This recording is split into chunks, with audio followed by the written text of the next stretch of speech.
Hello friends, இங்கே பாருங்கள், சேப்பங்கிழங்கு உங்கள் கண்ணு முன்னாலேயே நோண்டி எடுக்கிறேன். சேப்பங்கிழங்கு நோண்டி நோண்டி போட்டுட்ருக்குறேன். செடியெல்லாம் எடுத்து பிடிச்சி போட்டுட்ருக்குறேன்.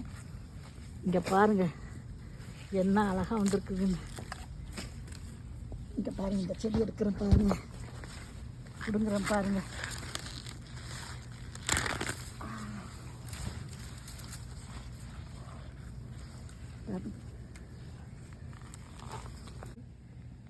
இங்கே பாருங்கள் என்ன அழகாக எடுத்துகிட்டே இருக்கிறேன் பாருங்கள். வேப்பங்கிழங்கு அறுவடை பண்ணிட்டேன், ஆனால் திருப்பி நட்டு வச்சுருக்கிறேன். ஏன்னா எனக்கு என்னமோ இந்த அறுவடையில் இவ்வளோ கம்மியாக வந்திருக்கிற மாதிரி தோணுது. அதனால் திருப்பி எல்லா செடியும் வச்சு கழுவிட்டு உங்களுக்கு காமிக்கிறேன் சேப்பங்கிழங்கு எப்படி இருக்குதுன்னு. சூப்பராக இருக்குது, ஆர்கானிக் சேப்பங்கிழங்கு. பட் என்னுடைய செடி இருந்ததுக்கும் நிறைய வந்திருக்கணும். நான் முதலையே அறுவடை பண்ணிட்டதுனால கொஞ்சம் கம்மியாக இருக்குது. நெக்ஸ்ட் டைம் கரெக்டாக பண்ணலாம். சரி.